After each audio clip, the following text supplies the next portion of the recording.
Hello, it's Brad Laurie or BlockchainBrad, and today we're speaking about all things MantraDAO once again, and this is all about providing you with an update for 2021. And to do this, we have one of the key members of the team, specifically the strategy and operational lead of the team. His name is John Patrick Mullin. John, thank you very much for your time to be here and let us know what you are doing at MantraDAO. Yeah, my pleasure. Good to be back. We did an interview right after we launched back in August. So good to kind of fill in the gaps on what we missed. And at Mantra, we're still a small team, although growing a lot. I'm kind of tasked with managing general operations, business direction, strategy, finances, HR. I mean, a bit of everything. Tech. I mean, literally all over the place. So a jack of all tech trades. That's about it. only a couple things. Yeah. Okay. Well, mate, many people who are listening perhaps are new to MantraDAO, so I wanted to start firstly with that very important beginning of what, or a recap or a rehash. So let's start with that firstly. Now, community governed is a big part of what you are, and then obviously the DeFi platform is the second component coming together. Do you want to just touch on that, explain very concisely what you are, and even give some examples, some comparisons?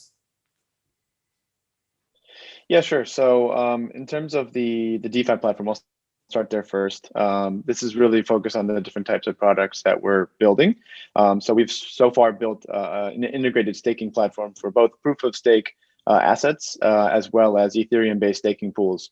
And we plan to continue to add more staking assets to this platform for users to come stake and then earn an additional interest in OM rewards. So far, we've integrated DOT and KSM staking for that particular program. Yeah, and you say that very quickly, but just to jump in there, so you're catering for the best of both worlds in Web3 and in DeFi. That's what's really interesting. You often see very clear affiliations or camp-driven sentiment from different parties in crypto, as you know. It's almost tribal, or it is tribal in many instances. You seem to be breaking this down or breaking those barriers because you are crossing the border from Web3 to DeFi.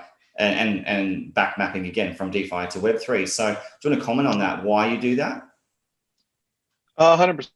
I mean, we're staunchly anti-maxi. Just our whole thing is about a broader acceptance of crypto. We believe in the cross-chain future of DeFi and in general cryptocurrency networks, blockchain networks.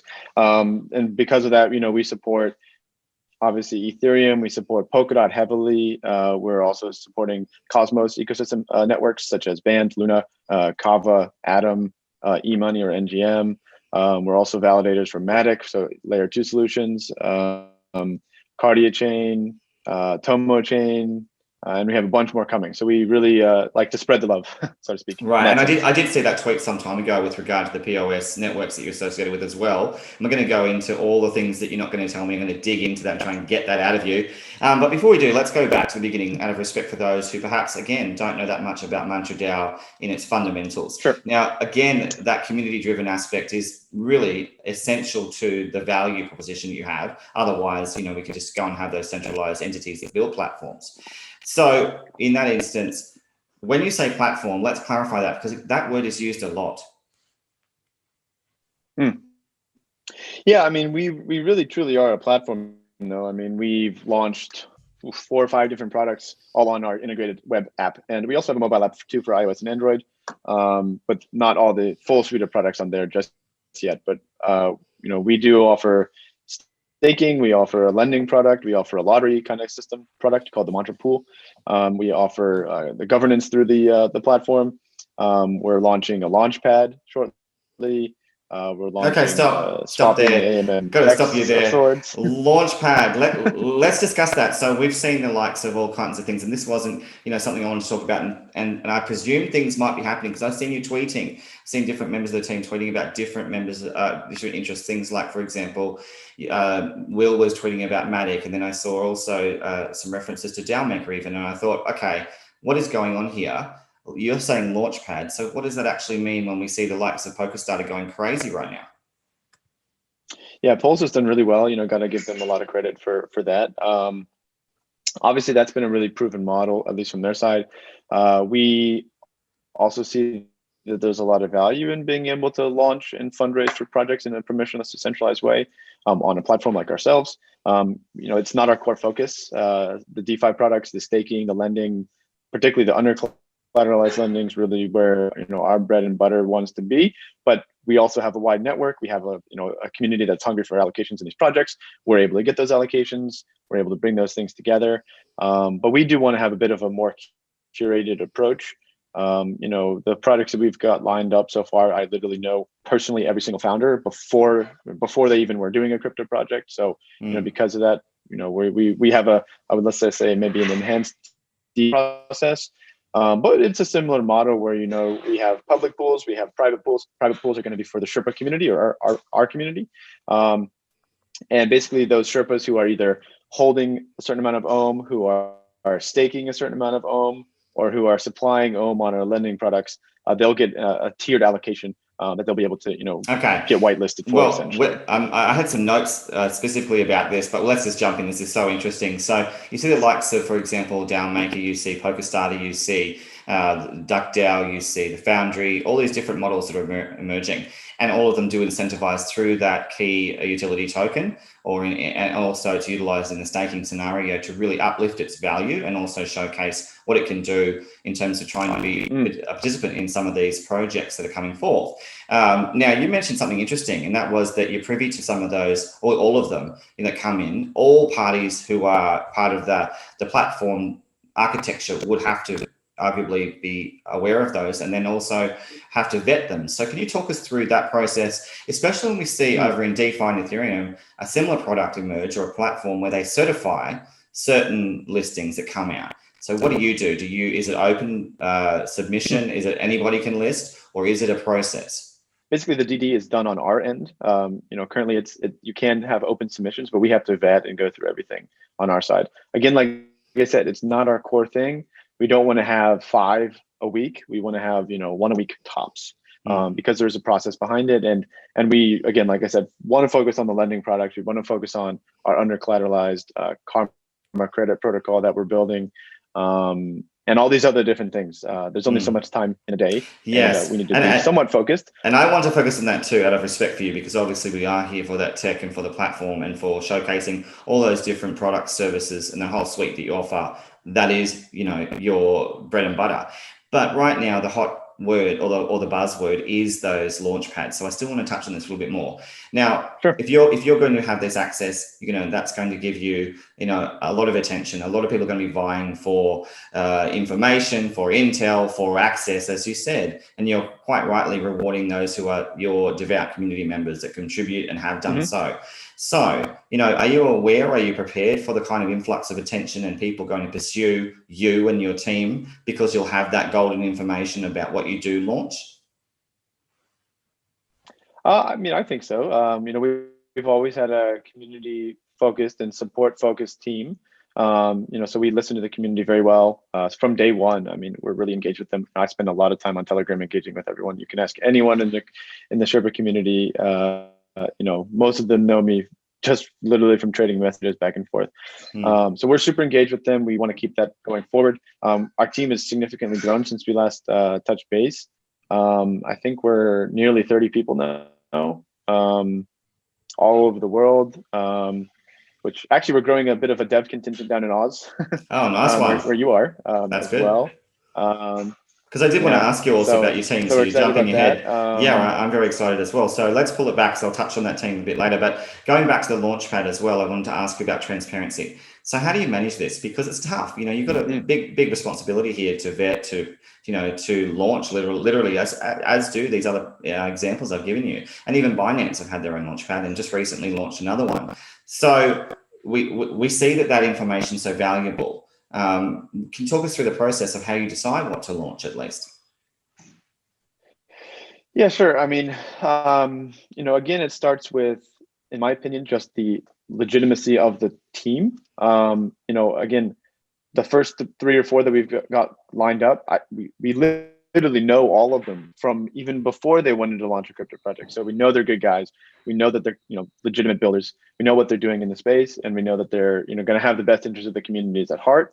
I think another thing that is important for us is that we also see ourselves as a value-added platform. If you come and launch with us, you can immediately have a staking pool. You can immediately be added to our Zentris lending money market platform. So those are things that help have token utility from day one when projects may not have a product yet. And the only utility that they may have is, being able to be staked and, earn some sort of yield, or, you can take part in some NFT gamification thing. And how do you feel? And John, how do you feel about that? Sorry to interrupt, but on that note, you said, how do you feel about the fact that some of these may list and not have a lot of utility yet? I mean, wouldn't you prefer to have a lot of utility when you do launch as a project? What's the agenda? Is it because they're still developing, or they're not quite ready for a live launch? What would the reason be for interacting, having a token with you, but not have something that's substantial yet to really use and engage with them on their own? Well, we've when we launched MantraDAO, we didn't have a product out yet. We were building it, and right. That to a degree did have a bit of a harmful effect on us. But at the same time, I would say that sometimes projects just got to take advantage of the market when they can. Yes. And that doesn't mean they're not legit builders. That doesn't mean they're not going to be able to execute on whatever they're saying. So if we can help them along that process, all the better. Well, I wish that there was a Launchpad that could have helped us from day one. All these different things integrated from day one that we could have used. Yeah, mate, obviously we talked about this before when you did launch. You said the same thing. You said we wanted to take advantage of the market, even though you may have not been ideal. But what was clear when we talked was that you did have that team, and you had that vision, and you wanted to be long-term. So that's the thing when you go through this process, because this Launchpad is a huge deal for you. Let's not pretend it is. If you're going to essentially make a bet on their reputation when you just haven't seen everything unfold, do you ever worry that perhaps you might make a mistake because it'll feed back into your own reputation that you're building? It's a big deal. Oh, 100%. 100%. No. I mean, we need to carefully vet everything that goes on the platform. We also, go through detailed, vetting in terms of looking at the things that they're actually building. We're not just going to take them for their word. Yeah, that's what I want to hear. Look at the code. We look at the actual products that they build. No, we check all this stuff out. Again, we have the background checks kind of sorted, at least at the moment, because we know everyone. But we definitely look at the product. Yeah. We know exactly what they've been building. We know where it's going. And to be honest, we've been doing this before we were even launching the Launchpad, because we had other interest in potentially investing as well. Yes, and I really appreciate that transparency as well, John. Our own DD from that perspective as well. Yeah, and mate, when we talk, it's almost like we're having a conversation off camera. That's how transparent you really do get, and I really appreciate that. So JP, in that sense, you talked about the vetting, you talked about the exciting Launchpad that is coming. So let's talk about two things. One is when, and what's the impact for OM, for the token, because that's going to be crucial to everything that comes. And look what happened to Polkadot. That token went crazy. So without trying to suggest that yours is it's going to have a huge impact if these are going to be substantial from the outset, and you're suggesting that they are. Yeah, I mean, people are definitely excited about the Launchpad. Right now, we've planned to launch within this month. So within the next 2.5 weeks, approx, is the tentative timeline. That's obviously pending the audit completion for the smart contracts. But is that run by Certic or Certicate? We have 3 options at the moment. We're looking at Slowmist, Certic, and QuantStamp. Okay, so you're going through the process of the certification, audits, everything. That's awesome. But what about the effects on your token? Let's talk about that, because you can talk us through what it actually means for the integrity of the whole system, and the token drives everything. Sure. So we actually haven't publicly said just yet what people need to do to take part in the private pools. So we haven't said what's the threshold for OM holders. I don't have the number yet. Okay. So this actually goes back to our community governance and kind of how we want to do things. So we've planned to have an AMA next week. Maybe it's going to come before this interview's released. I'm not sure. But next Tuesday, the 9th, 17th, anyway, something like that. And we basically are going to align those different whitelist metrics that I shared with you. Holding OM, staking OM, supplying OM, and maybe holding an NFT or something like this. There's a couple different areas we can whitelist. And then once we've announced that officially, we'll actually use the community feedback to then get a little bit more of what threshold do you want for this? What do you see as a good fit? What's too high? What's too low? To then put that into actual code and launch it for the first one. Awesome. I mean, okay, so it's going to be well structured. No doubt there'll be clear announcements that come through as we become more informed. So where are we at in terms of education in the public of the Launchpad? Is it out yet? Oh yeah, they know. They've been, I mean, they're hyping it up in the group. They're asking me about it all the time, asking for more information.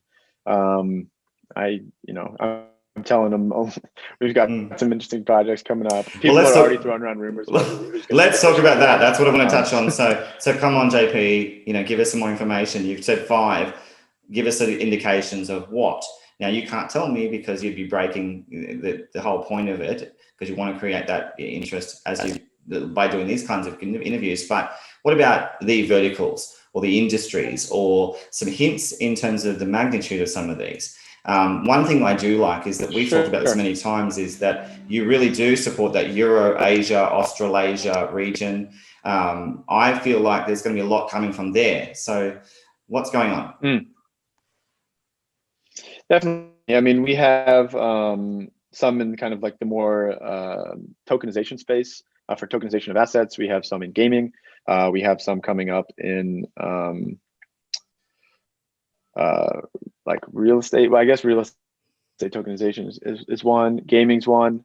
Just other DeFi products are interested. One you've actually potentially interviewed. Okay, I have to go through them all and have a check. But so what about making the guys over in Silicon Valley and the Bay Area happy? Now, we know over there they love everything that's pure DeFi, and certainly related to Ethereum. So are you going to be also endorsing or supporting or listing things related to that community? Of course. I mean, again,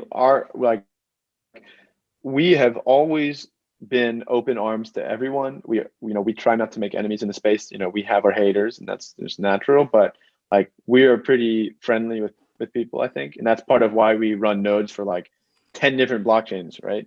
So we're more than happy to support Ethereum DeFi projects. We're more than happy to support up and coming Polkadot projects. I think we could even be supporting Binance, BSC projects down the line, and Matic, aka Polygon now projects. Okay, too. Digging deep, you said could. I listened to those words. So you said could. Does that mean will? Does that mean are going to, with the BSC, with Matic? Obviously a scaling solution of its own, very connected to Binance, listed there. Did their Launchpad actually through there. So digging now, come on, what's going on? Well, I mean, without like giving away too much, we are actively exploring layer 2 solutions for Ethereum. We're a DeFi platform that's meant to be for the mass public, and currently the network congestion and gas costs on Ethereum are basically hurting and harming our smaller holders. And they're not able to stake, they're not able to use the lending products. They can't really do anything. They can't even use Uniswap. It's just too cost prohibitive. Right. And we owe them, in my opinion. So we're gonna, not saying that we're leaving Ethereum. Well, maybe you're just working with something that works with Ethereum, like Matic. Maybe it's Scale. Maybe it's some other scaling solution. We don't know. You do. Yeah. Well, we're exploring. Okay. That way. Well, I appreciate that, mate. And Scale is one of them that we're looking at. Matic's up there, and we're one of the top validators for Matic. That obviously makes a lot of sense. BSC's got a lot of hype at the moment. It's coming up. It's going crazy. Getting a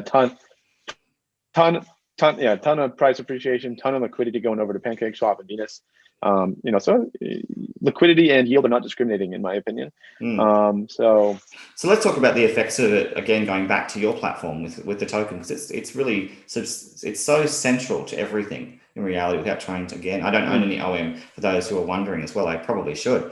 Definitely should. But when we understand, you said that in August. I know, and I still don't. I really don't. But the thing is, if you think about, and this is the crazy thing, I learned so much, about all these startups, and about how this economic fuel really does kickstart essentially what you've achieved so far. But then you add these informational layers in, or these components in that you're actually putting in, and it changes the game for your token.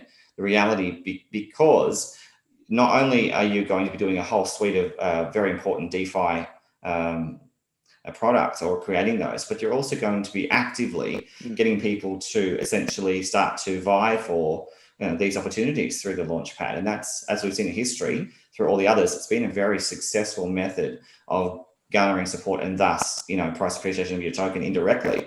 So in that sense, how are you going to sort of explain the correlation between that token and everything you're doing? Like, how do you rationalize between price appreciation and your whole platform as it's going forward?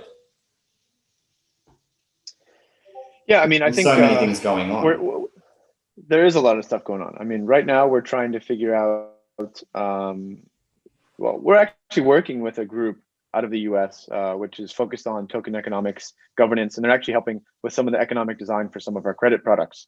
And we're really focused on how can we make this token useful and have a lot of utility across all these various products, how it can still be used as a governance token, what those governance modules should even be in the first place, because it's immensely complex. We have a lottery pool called the Mantra pool. We have a staking platform there you can earn additional ohm from staking proof of stake assets to our nodes. We have a money markets lending product. We're soon to have a multi-collateral CDP and stablecoin product. So all these things are, and we're going to have a Launchpad, and we're going to have like a little DEX AMM thing. So all these things play together, and it is going to be interesting to see where the token price goes. I don't know. I'm not going to speculate on it. I don't think it's going to be a small move either. I mean, I think in our opinion, we just want people to use it. And so far, we have people using it. We're getting a lot of TVL on our money markets product at the moment. I think we're over 40 million or something, if I'm not mistaken. We have a lot of assets under delegation on our nodes. Yeah, I think it's like over 60 to 70 million of assets on the nodes at this point. So things are growing. And we've got a ton of stakers. I think we have 10,000 plus stakers on just of ohm stakers, not of the other assets. So it's the community is growing, and we're excited to see what happens, especially now that our private sale investors have finally unlocked their tokens and there's no major supply shocks. I'm so glad you mentioned that, because that was on the agenda for later on with the question of dumping. So that's all cleaned up, because I had a look at your chart, and in about December, we saw a bottom, essentially. Okay, so that's great. Now you can have real price discovery. Now you can really test out the true product system. And with the Launchpad, I'm going to speculate here. I never do this, but I think people should be really watching to see what happens when that comes in, because that's a major, major product in alignment with all the other ones that you have. Now, let's touch on one thing to clarify, because a lot of people assume you're Polkadot because you're a Polkadot ambassador. They assume that you have an affinity with that in that platform and that tech. So do you want to clarify exactly where Polkadot fits in this, especially knowing that the tech is right up there with the best of the best in terms of making sure that you can be proficient, make sure that you can be performant? Sure. I mean, it's currently everything's on Ethereum, right? And that's just because there's not really like a usable home for us yet in Polkadot eco. We're still waiting to see what happens with the Parity chain coming up. That's going to be huge. We're really excited about that. But we're fully committed to Polkadot Online, and it's really important for us to be building on. I mean, we literally are building on Substrate at the moment. We're in the Parity Substrate Builders program, so we have office hours with the Parity team, working with their builders, and they've been very helpful with strategy and feedback and things of this nature. But some of the products just literally can't work in our conceptualization of them if we're not building on something that has a functionality such as Substrate. So particularly with this multi-collateral, multi-chain CDP and stablecoin / money markets lending product that we're building. So it's basically it's literally Compound plus MakerDAO with an under-collateralized credit protocol built into it. We just can't build that on Ethereum from a functionalities perspective, especially when you want to have collateral that's in Bitcoin, that's in DOT, that's in ETH, that's in Kusama, that's in Atom, that's in all these other things. You need to have this cross-chain environment to even make that viable. That's just on the on the collateral side.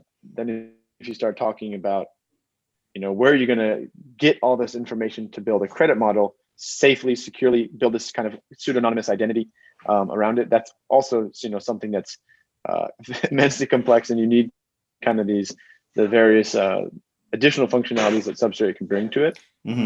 Well, can I stop you there for a second? Again, to have a cheap, low-cost environment as well. Well, mate, can you teach us a bit more about this? Because when someone goes to your website, they'll quickly learn about the underlying blockchain. And you'll be able to explain it in a moment. So you have a key blockchain that's utilized in the substrate or built into the substrate. But you're suggesting right now, still even today, a lot of the products still run through Ethereum currently, but will be migrating across into this system that is essentially via the substrate. So my question is, given that the Rio DeFi platform, that's an integral blockchain that's built into the connection with the substrate, as I understand. So at what point will that become the prominent blockchain that underpins the system that you've built in, given that Kusama is its own system as well? Well, so for us, I mean, so I just want to clarify one thing. So first and foremost, we will forever have roots in Ethereum. The tokenomics live on Ethereum at this point. We have 100% of our tokens minted on Ethereum. They're locked up in smart contracts. They're all verifiable on Etherscan. You can see exactly which buckets they come from, and they are in escrow time-locked contracts that will release over time. There will be a bridge or migration to Substrate. So we'll have basically an Ethereum version of Ohm. We'll have a Substrate version of Ohm. We may have a Matic version of Ohm. We may have a BSC version of Ohm. Who knows what else other versions of Ohm will have down the line. I expect it to live on multiple chains, to be honest. We want to focus our development and our core building efforts currently for Substrate and for Polkadot. But I just want to make that clear that Ohm token as it exists in Ethereum will forever exist. It's not going anywhere. I see what you're saying. Literally 100%, unless 100% of them move over someplace else. Okay, well let's extrapolate this, because you've been very clear. So the Ohm token in the context of Ethereum is not going to change, but you're going to add to that stack with other types of OM tokens according to each of these different blockchain ecosystems. So what would that mean again for the broader picture for the token and also your platform? Because that is going to be exponential, arguably, given the magnitude and the size and the volume of many of these capturing network effects. Now, it's not just Ethereum at play anymore. There's a lot of people playing and dabbling and making these very prominent platforms that you're talking about. Yeah, I mean, I in my opinion, I think that's why people are still maybe sleeping on us a little bit. They don't necessarily get that big picture that I see and the team sees, where we're headed. Obviously there's still risk there, right? We're still seeing what the ecosystem of some of these other players are going to look like. But we're immensely bullish on where Polkadot's headed. So just in that particular eco, if you live in Ethereum and you live in Polkadot, there's immense opportunities on both sides, right? Yeah. But for us, we do see a way where you're building all these bridges currently. I mean, there's the Moonbeam bridge, which is awesome. There's Plasm, there's Akala, there's a bunch of these other edgeware. We're building EVM to substrate palette bridges. Snowfork as well, and a couple others are doing some really cool stuff. And this is really like the key to bridging, what we're doing on Ethereum into Polkadot and into Substrate. So that we're also really excited to see where that goes, because that's going to be a very big point for us as well. And that's one thing where people are like, why aren't you on Substrate yet? Why aren't you doing this? And we're like, well, it's, as you've talked to many of those guys, it's just not there yet. It's we're really not. Waiting, and a lot of the on Parachain. Exactly. I was going to say that even with those live auctions, with the Parachains coming forward, it really is going to showcase into 21 to 22. It's really going to hit hard when it does, though, because of what it can do as a layer, as layer zero. And you mentioned something really interesting. And to translate that, we're really talking about the crossover or the interrelationship between interoperability as a narrative, and then we see composability, because really they fit together through this bridge. And you're literally capitalizing all of this, because much like oracles are agnostic and they literally act as that core technology, you function in many ways like this now with the design. But I really did want to touch on that, because there was some FUD out there, and I wanted you to clarify that if you could, with regard to that blockchain that does work in the substrate, because there was some that was suggesting that it wasn't up to scratch. Yeah, I mean, I think they've experienced a lot of FUD as well on their end, and maybe it was due to poor communication on our side or their side or whatnot, or maybe lack of transparency. To be completely fair, I'll call a spade a spade. But I know that they've been working really hard on building their own chain, and they have aims to get it connected to Rococo within this quarter. I hope for their sake, as well as even for our hope sake. so, because I've been looking and I haven't seen it yet. So do you know if they're liaising with Rococo with the teams at Parity? Because I've been looking. I know that they definitely are. Yeah, they definitely are. They definitely are, for sure. Okay. Yeah, for sure. That's great news. Actually, that's what I wanted to hear. We're due for a catch up with them, to be honest. Yeah, well, let us know in next interview, because that's one thing that I really wanted to clarify. Now we know we can relax, and with regard to that blockchain connection with the substrate, that's great. You are most exciting. You mentioned about those potential token elements to the OM with those different platforms as well. That's only going to enhance essentially what you're doing centrally. Even though you're in a DeFi context, it still comes back to that overarching value proposition of your suite of tooling, services, products, and that's only going to grow. So this is the tough question. What about regulation? I just want to add one. I just want to add one thing first. So I also just want to make it abundantly clear to everyone, particularly OM holders, that our first and foremost responsibility as the leaders of the project is to them. Our fiduciary duty is to them. No matter what, it is our job to go the direction that's best for our token holders. So if one chain stops working, it doesn't work. We are open to all different types of opportunities, and we will always do what we see as best for the token holders in the long run. Politics and all these other things aside, they're the first thing that we need to focus on, and we need to do what's right for them. So I think we're always looking at any available option. I think the token holders will be loving hearing this, because it's almost, dare I say it, because you're so transparent. We're just going to. It's almost talking to someone who's representing a vast enterprise where there are shares or there are securities. Now I know you're not that, because this is the contemporary model. That's the reality, is that there is so many different facets of this, hence the governance aspect, and even the utility, to be real, and even the monetary and payment aspect of this. So that harks back to that point you made, where you're treating these token holders almost like LPs in a sense, or like shareholders, but knowing the different regulations. So that's talk there. You're in Hong Kong. How do you get around the regulation of all of this, knowing that you are essentially providing monetary assets, you're providing product suites like banks even, but yet it's not in the context of money and not in the context of security? Yeah, I mean, I think we're obviously very cognizant of regulation, hence why we are tending to stay away from anything US related, to be honest. Going down that route begs a whole nother suite of regulations that you got to deal with. So for the time being, actually, I don't think the community knows this necessarily, but we'll be geo-blocking the Launchpad, which is particularly a product that could be seen negatively from the SEC. For US IP addresses, essentially. Right. They'll still be able to see the pools, but they will not be able to partake if they're coming from US IP.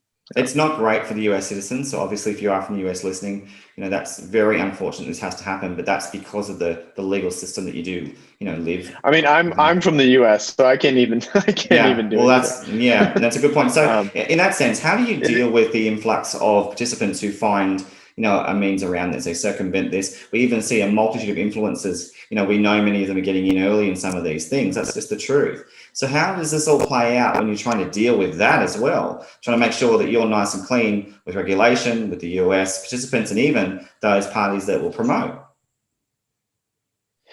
Yeah, for sure. I mean, we have to be, we have to be very careful on who we deal with, how we deal with which entities. We have a bunch of different entities all over the place. We have several in, offshore entities. We have two different operating companies here in Hong Kong. Even when we sign agreements, we have to be very careful about who does what and which entity does this and that. It is complex. It's complicated. Thankfully, we have a really good a lawyer. So shout out to Sandra. I'm not sure if she's going to see this video, but shout out to Sandra. Well, we'll shout out to, because that's a very stressful job. Space.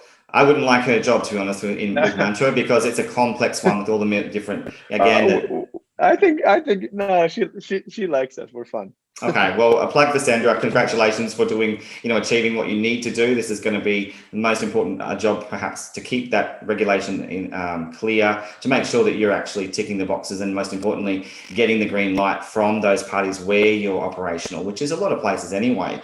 But let's go back a bit. So you mentioned those key features, you call them. I would say they're products. I'll just go through them quickly. So you've got staking, the borrowing, the lending, the karma, that's a reputation system. You've got the governance, and then you've got the mantra pools. All of that really is showcasing current value. Are there any that are coming other than the Launchpad that you want to touch on that we don't know? So we haven't talked too much about this, but I think liquid staking is going to be another element that's really important for us. And this is definitely a substrate product as well. Essentially creating kind of a derivative asset of these different proof of stake nodes that we run validators for, that users can then get liquidity on their assets, and they can do any number of different things with it. I think we're going to do a soft test of this with our ohm staking. So currently, ohm is on Ethereum. If you stake it in our V2 staking pool, you get a derivative token called SOM. So one thing that we're planning on doing is adding SOM as a lendable or supplyable asset on Zentris, the money market. So then users can actually borrow against their staked assets. So you create collateral. Let's say you have $100,000 worth of ohm staked, then you create it as collateral, and then you can borrow against it. You borrow any number of the 50 plus. I think we're 45 plus assets on the Zentris at the moment that they can then go use to farm or to do all different other stuff. So you're not completely locked in illiquid with those those stake tokens, because there is an unbonding time or unstaking period for those assets. And what's interesting too is you keep adding more digital assets. Stake fee, but most people don't want to pay that. Yeah, well, that's true, because they want to reap the benefits, and also you keep adding more digital assets to Zentris, as you call it. Zentris, and interest. Okay, got it. So how often do you add new digital assets to that stack? So we literally just did a new one this week. We added oh gosh, let me pull it up. We added Ren BTC, Matic, UST, BAO. What else did we add? API 3. Wow. So how do you decide this? Because they're very clearly in the camps of Celsius or ANC. So what are the criteria for actually getting on there? Well, I mean, I can say that all of those projects have not asked us to be added. We go where the liquidity is, and which projects also don't have maybe a borrowable market someplace else, like Compounder, Cream, or some of these other products. We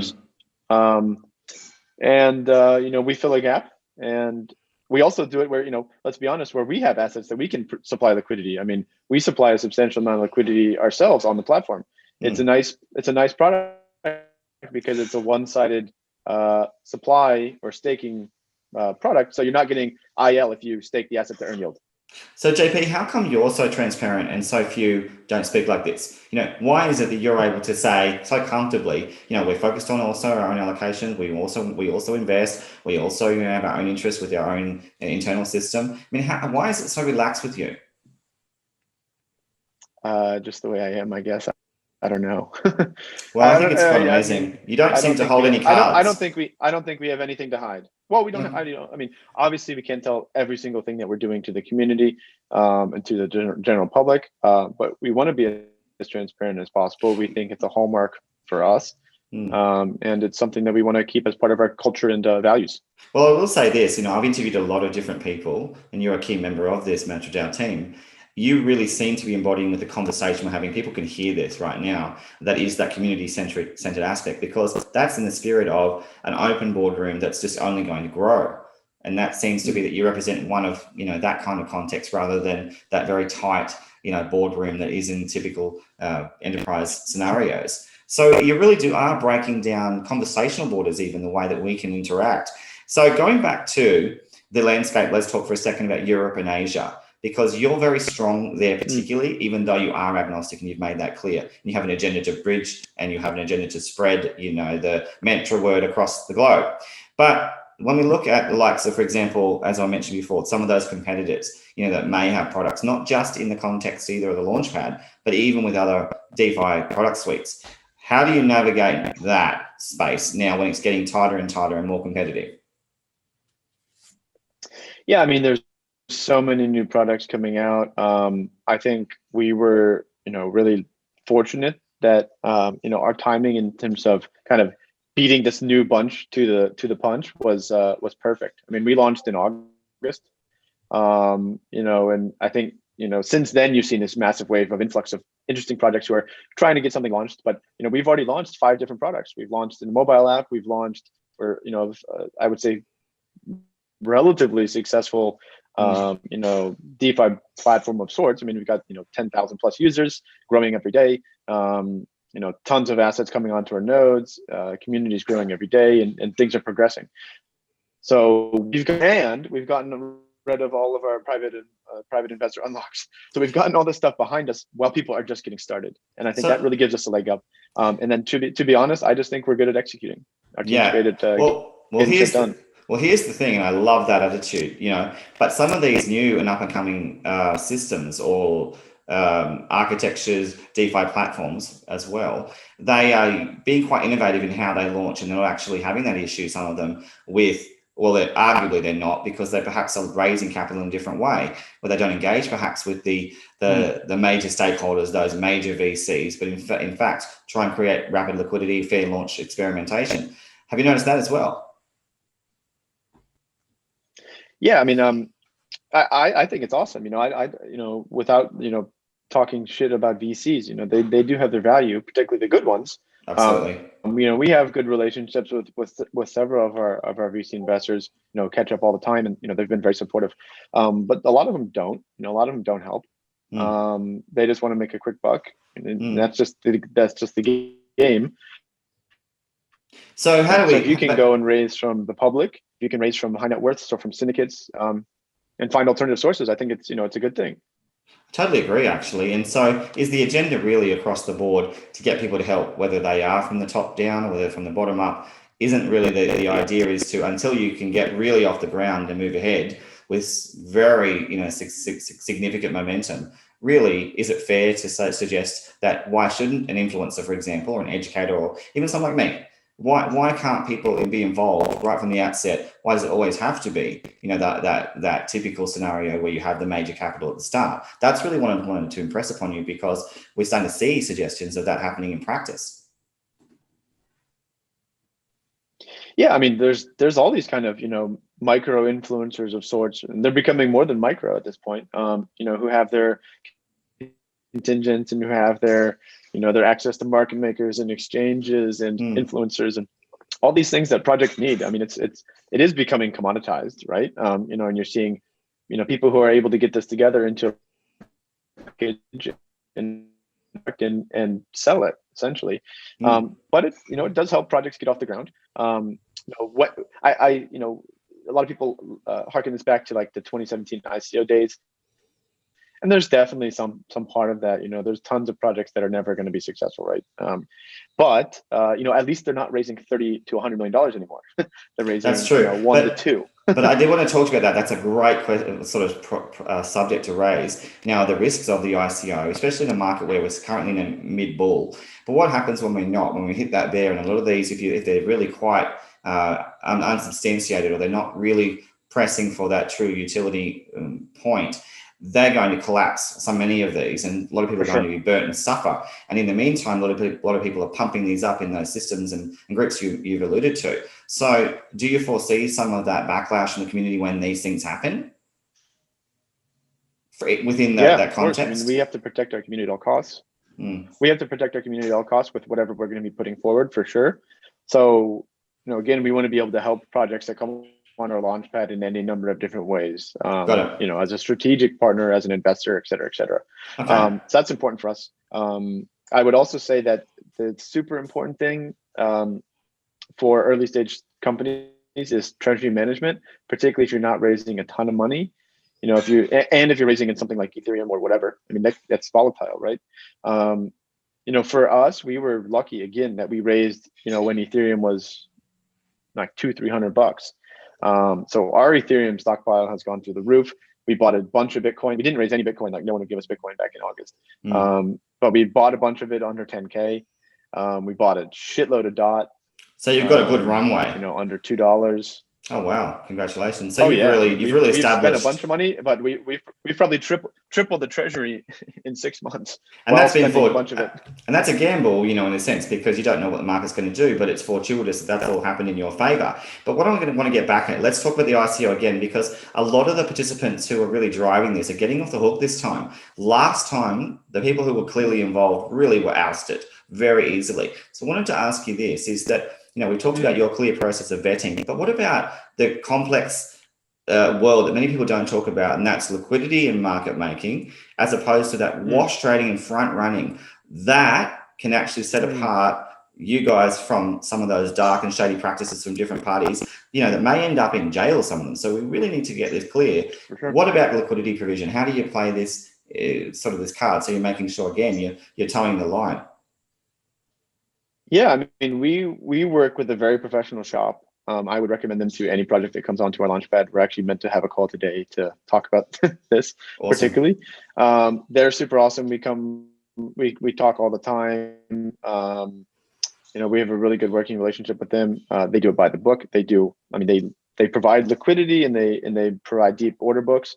They don't do wash trading bullshit. They don't do front running. They're, you know, if the token's not doing well, they're not trying to pump the price. You know, we've literally never called a floor for the token ever. Got it. So never. So JP, what about those that do? You must know. You must notice. I notice. I question it. I think. I wonder. You know, I worry also, because it's for those parties that are pumping these things, and for those you know, front representatives, you know, of the price movers, I call them. You know, really affecting a lot of people and persuading a lot of people and influencing a lot of people. What if, you know, that scenario where it isn't that kind of legitimate market maker, you know, that legitimate entity that's providing that, supporting that liquidity, or creating that, establishing liquidity provision? What in that scenario? What are your we wouldn't want to work that? with them. But do you notice it in the space? I mean, do you wonder? Do you wonder it's still going on? Still. Right. Well, it's great that you do. For sure. 100%. It's great that you notice it. You know, it is. Yeah, I mean, the thing is, it's a trading in particular is a complex game. The average person does. I mean, I'm not an expert trader by any means, but I can understand the fundamentals. And you know, generally speaking, it's important for us to kind of realize that, you know, these type of shady practices will get washed out over time. From the legit projects, and those legit projects will rise to the top.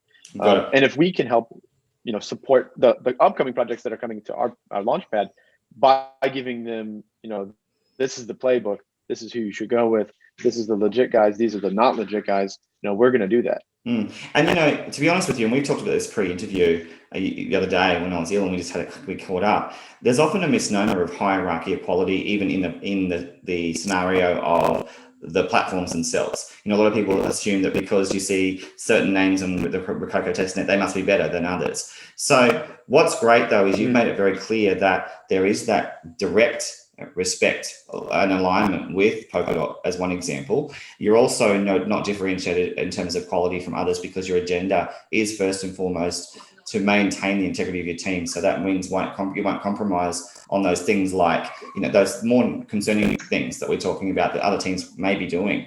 So that gives us confidence. It gives me confidence when I'm listening to this, because I want to clear up a lot of that FUD. I want to clear up a lot of those questions in this conversation that we didn't last time, and you are doing a good job of that. Now,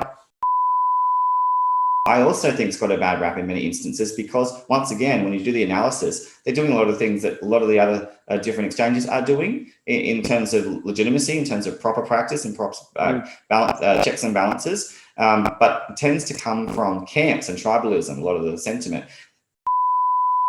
So what's your relationship with, you know, they have a major play in this whole ecosystem we call crypto. Is it a core part of, you know, I guess, is it a core asset, that relationship?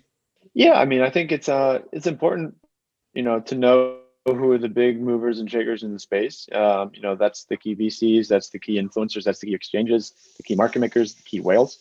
And that's how you can bring your project up to a new level, right? You know, without speaking directly, I just got to tread a little carefully. Right. You know, we have a good relationship with them and their team, and, you know, we're excited to explore, you know, bring a low cost, low fee option. Do you mind if I ask? Because I have a look at all the different markets. When are we no comment. Okay, no comment. Thank you. That basically answers it. So what about the token migration? Is that all finished, or is that still in the process of happening? The V2? Have we talked about that already is that what you were alluding to with the different chains? Yeah, so with the token migration, no, that was not. So that was just a migration to a new Ethereum-based token with, enhanced transparency on, all the various different buckets and smart contracts that we've enabled. So one thing we got flooded about was everyone was saying that we were selling OHM tokens to suppress the price and dumping on people, which first and foremost was bullshit. Second, the reason that people were thinking that was because, again, our original plan was to launch very quickly on Ethereum and then very quickly migrate to Rio Chain or to Polkadot. And we just didn't work. We just didn't have. It was a bit out of our control. Maybe we shouldn't have made that assumption that it was going to be ready, but we just didn't have the opportunity. So because of that, we wanted to have again more transparent tokenomics that are very, very clearly laid out on Etherscan, so everyone can go there and see exactly which buckets, their time released, time unlocked, escrow smart contracts, and because of that, we can dispel those kind of rumors very quickly. The migration itself was a bit of a mess. I'll be first one to admit that we didn't take Ethereum gas costs into the equation as much as we should have when we first came up with the idea for this migration. ETH was like 300 or 400 maybe, and then obviously in the past coming months it's just gone crazy. So it makes the migration cost so expensive, more so than ever. So expensive. And we actually designed the migration in a way because we had literally 100 and something million ohms staked. We designed it so that all those stakers could migrate and they would be able to still continue earning the staking rewards during the migration period, which took some time. And that required a bit more transactions than I think most users would have liked. But that was just, that's just Ethereum smart contract functionalities. Unfortunately, there wasn't too much we could do about it. We got the contract audited. We did it in a way that we thought was the best at the time. And again, people are always like, why don't you just migrate the tokens for us? Well, we couldn't. We don't have control of your tokens. We don't have control of your keys. We have no ability to do that, and we could never do that. So it was just impossible. So we did the best we could in light of the kind of the kerfluffle that it caused and the pain for some of the community members. We at least decided that we'll do a 50K buyback of OHM tokens on the market, which we completed. And those tokens are just sitting out of circulation now. I think it was nearly $1 million tokens, something along those lines. And we're also airdropping $50,000 worth of Ethereum to all those who've completed the migration by February 15th. So after Monday, anyone who's completed the migration that was in the staking pool, because they had to do the majority of the transactions, will be airdropping them $50,000 worth of Ethereum. Okay, so you sweeten the deal really for some of the challenges that have been sort of presented to them with this scenario. Okay, that's good to know. You clarified that. Now, with the distribution model, I just want to touch on that one more time. So you mentioned before that basically all of the initial capital supporters, those VCs and those, I guess you'd call them investment entities, they've all essentially been unlocked. Some of them have obviously stayed with you, some haven't. But can we rest assured now that from this point forth, it's all about driving that governance and utility? This is the whole conversation now proving that token's going to drive forward the whole, I guess, enterprise. And in that sense, what about revenue? Are you a company by design also as offering the protocol? But you're what would you call yourself as a platform? Currently, we do have operating companies, of course. We have legal requirements to pay taxes in certain jurisdictions.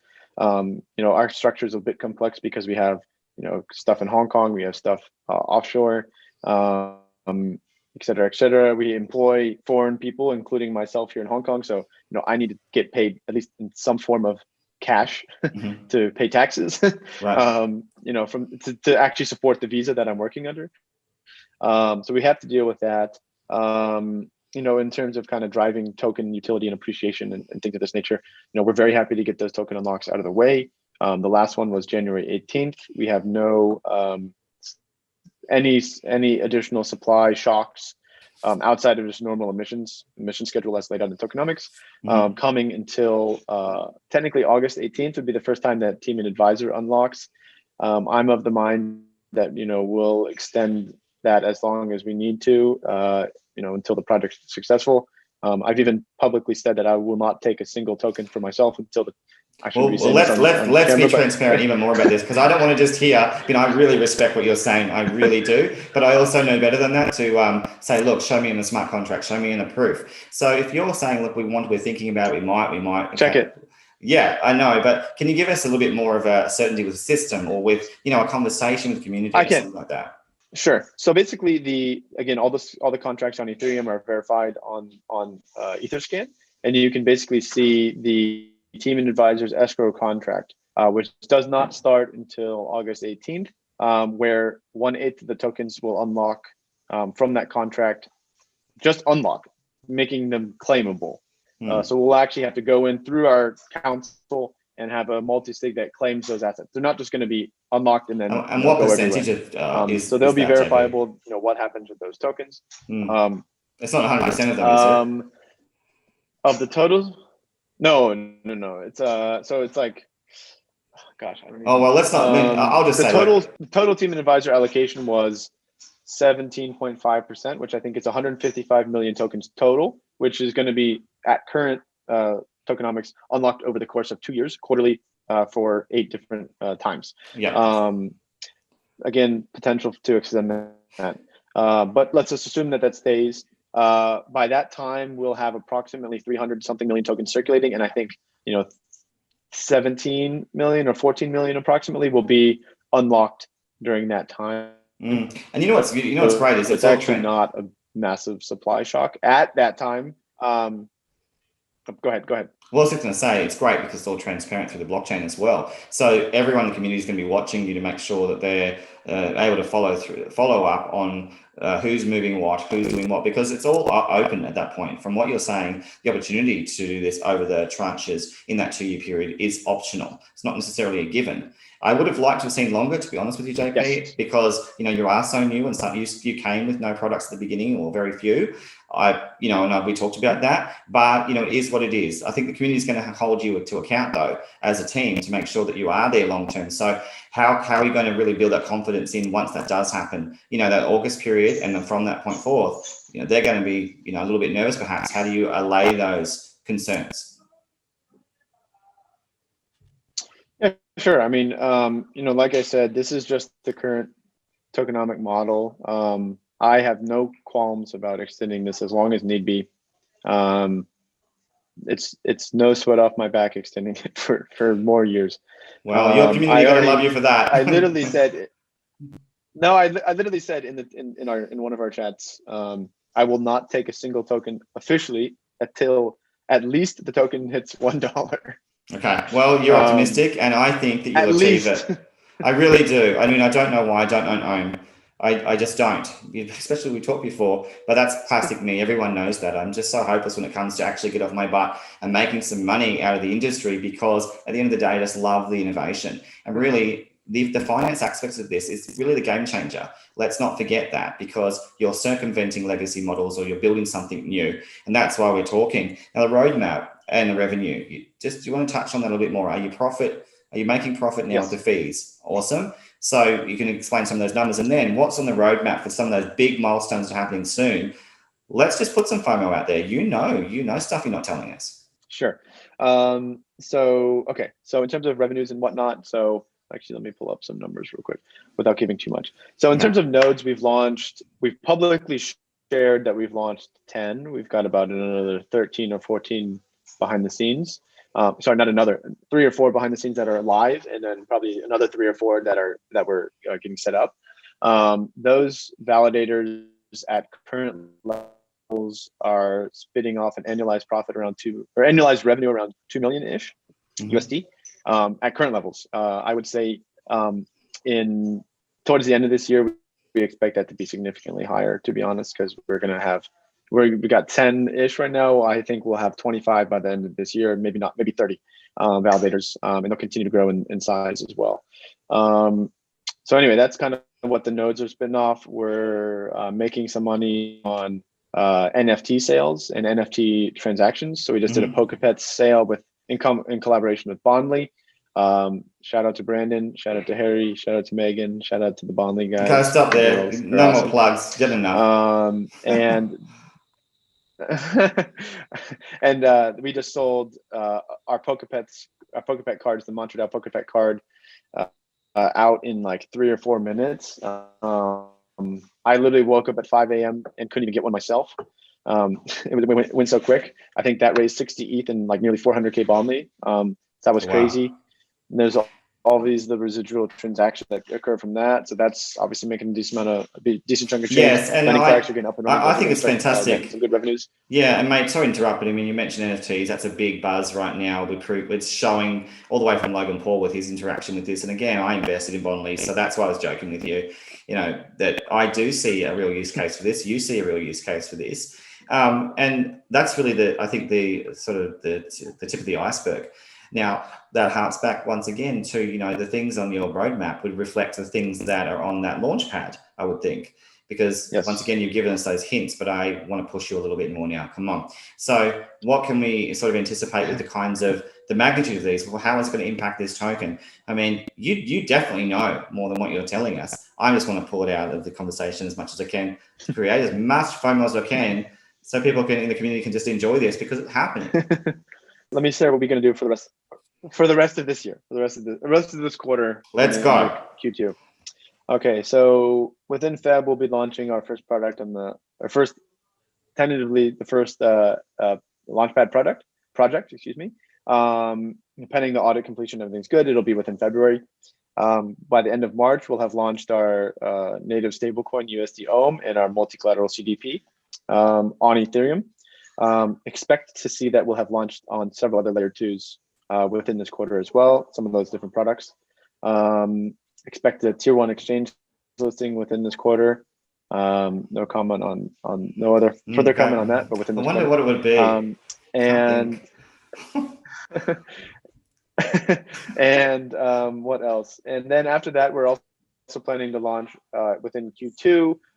We'll be doing our kind of substrate version of our lending product, which is the combination of both the money markets and the CDP and stablecoin on substrate, and hopefully have the first version of our credit protocol as well on substrate. Fantastic. And I love, that's the Karma. And I love hearing that you're liaising, you're working with Parity. That to me, because I'm a huge supporter of Polkadot, even though I'm also positioned, as I said, trying to support every major blockchain initiative and platform. Fantastic to hear that. And even hearing that roadmap, it just says that you're on target as well, that you're really hitting those milestones already. So you must be happy. The team has grown as well. So what's the future now? That hiring. Okay, so give us a bit of a rundown on that. So what's the state of your team? Devs especially I wanted to touch on, because there was also FUD to say, have you got a big enough dev team to really build this out as well? But again, I think there's more to the team that you don't let us know. Yeah, sure. So in terms of team, we're probably about 10-ish in Hong Kong, but growing as well. We've got a couple of devs down in Australia. We've got some DevOps guys in the US, and we've got 2 different dev teams spread across 2 different dev locations spread across Europe. Focused on different things. So one's more focused on Rust and Substrate, and the other's a little bit more on Ethereum at the moment. And I think in total, that's we're about 25-ish, maybe a little bit more than that. And we're looking to grow that fairly significantly. We're hiring UI people, we're hiring more marketers, we're hiring some more front end and full stack devs, some more Rust devs. So that's growing significantly. Also a couple more DevOps and sysadmin people as well. So I think we'll probably be 30 to 35 within the next 3 months, realistically. And what was the second part of the question? Well, there's a lot in there, I know, but it was just making the point that, we can see that roadmap. You're building in the system so that you can increase in your devs. You're making sure that you're expanding across in the connection with Parity were real. And I think it's exciting to see that in your roadmap now, you're also building out more and more products as well. So again, touching on that last tough question are there any other things that, I'm trying to prize as much as I can out of you? It's a bit unfair of me because it seems so informal, this interview. It's quite bizarre, but I love it. Why not? Are there any other things you want to share? Because you've been alluding to so much already. the community are going to love this so much, just because this is a community-centric initiative anyway, as a platform. Yeah, sure. I mean, so one thing, maybe to just share, again, a lot of people said that we don't have any affinity to Polkadot or we don't have any devs or any of these things. I'll put our money where our mouth is, and I'll say that we're definitely going to be going for a Web3 for these upcoming products. I think we have the team to do it. I think we have the product and the use case to do it. So realistically expect that in the next coming months as well. I hope they don't take that the wrong way, but I'm just confident that we can get it done and do something that's decentralized, open source, and that's going to benefit the broader Polkadot community as a whole. So that's definitely coming. So just to clarify, because the connection wasn't so good. So you're talking about a Web3 grant. Is that what you were saying? Because it was hard to hear. Yeah, Web3 Foundation grant. Yep. So in that sense, can I just ask you, normally that happens at the beginning. Normally from my experience when I'm doing research, we'll see startups in that scenario, and then often they'll go to, there'll be VCs quickly get involved and they'll pitch, they'll start to interact. So why at this point, when you've already done all of your capital raising, you've done all your product suites, why the grant now? Not for the money. It's for the validation. Okay, well, that's the big thing, is that now it makes sense. We're pulling this together from the last interview. Now that you can showcase that you're actually building something real.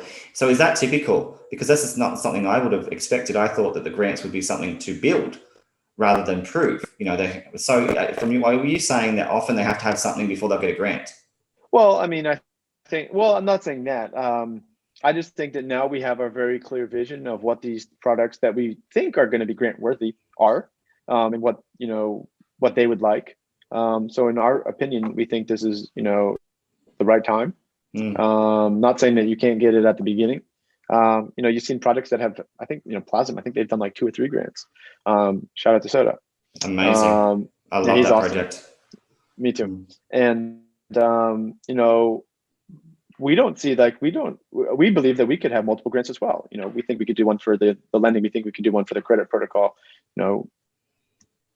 There's one other thing I want to say, but I'm going to ask you something. So what about tokenizing some of these things? I feel like that's going to happen in some way at some point. Is it possible that you'll add layers of complexity into your overall platform, so it's not just on then, and you'll have these inbuilt things, or is that going too far? Will they all feed back to on?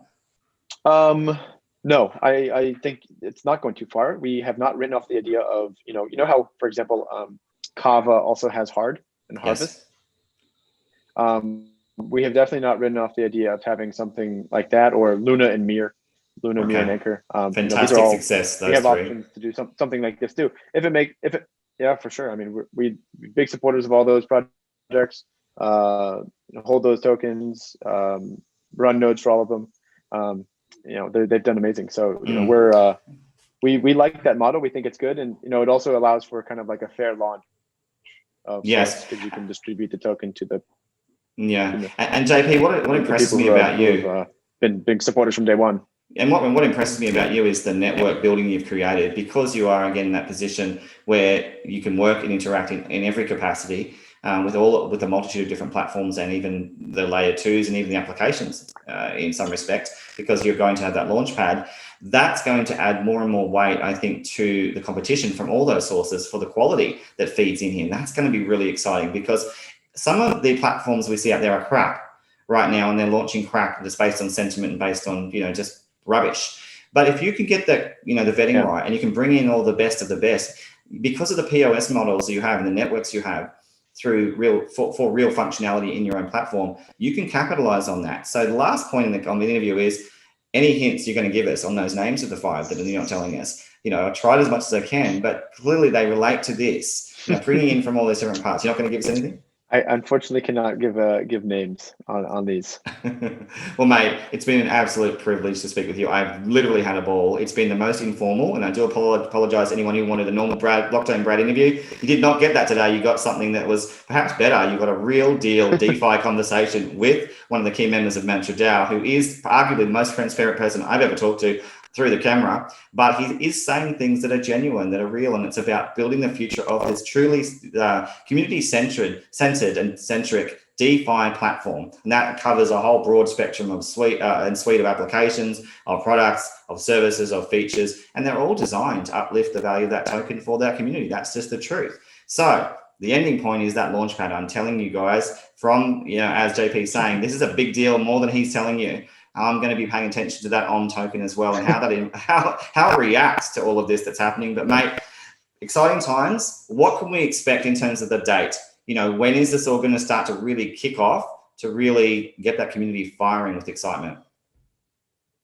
I think after Chinese New Year is going to be pretty exciting. That's all I can say. That's all you can say. Well, Chinese New Year in Hong Kong ends on Monday, by the way. Well, JP, thank you so much. I do apologize for interrupting so much in the interview. Again, it was that informal discussion, but what gems were released in it? Thank you again for being a member of the team. Thank you for leading out this conversation, making sure that you inform the community is imperative. Those AMAs mean so much, mate. Keep going with everything you're building. I can't wait to catch up. Let's catch up in 2 months, not later, because you're moving too fast. And with the Launchpad, we're going to need to. Sounds good. So take care, mate, and we'll definitely catch up in 2 months.